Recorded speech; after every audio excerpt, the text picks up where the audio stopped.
কোরআন কারিমে বর্ণিত তিনটি দোয়া যেগুলো আল্লাহ কবুল করেছেন।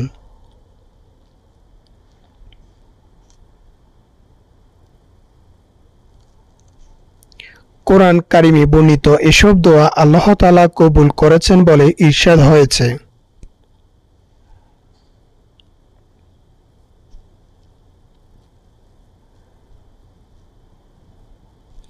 কোরআনে কারিমে অনেক দোয়া বর্ণিত হয়েছে। বর্ণিত এসব দোয়ার মাঝে তিনটি বিশেষ দোয়া রয়েছে যেগুলো আল্লাহ তাআলা কবুল করেছেন বলে জানিয়ে দিয়েছেন।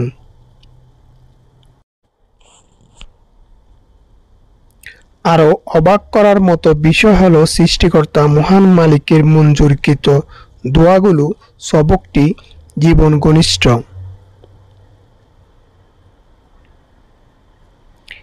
এর প্রথম দোয়াটি রোগ মুক্তর জন্য, দ্বিতীয়টি বিপদ মুক্তির জন্য, আর তৃতীয়টি দোয়াটি হলো সন্তান লাভের জন্য।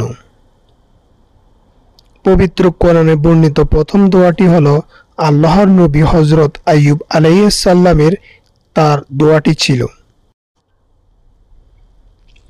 আন্নি মাসানিয়া জুরু ওয়া আনতা আর রাহমুর রহিম, অর্থ হে আমার প্রতিপালক, আমাকে দুঃখ ক্লেশ ব্যাধি স্পর্শ করেছে আর তুমি তো দয়ালুর মধ্যে শ্রেষ্ঠ দয়ালু।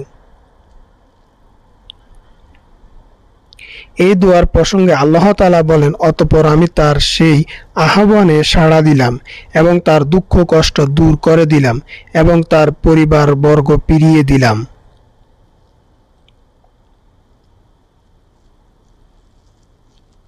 আর তাদের সঙ্গে তাদের সমপরিমাণ আরও দিলাম আমার পক্ষ থেকে কৃপার শতক, আর এটা ইবাদতকারীদের জন্য উপদেশ স্বরূপ।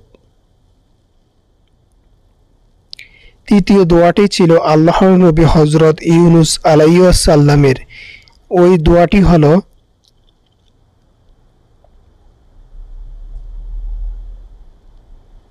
লা ইলাহা ইল্লা আনতা সুবহানাকা ইন্নী কুনতু মিনাজ জালিমিন।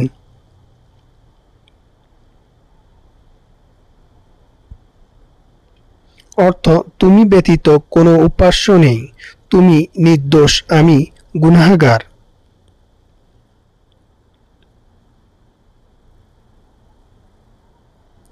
এই দোয়া বর্ণনার পর আল্লাহ তাআলা বলেন, অতঃপর আমি তার সেই আহ্বানে সাড়া দিলাম এবং তাকে দুশ্চিন্তা থেকে মুক্তি দিলাম।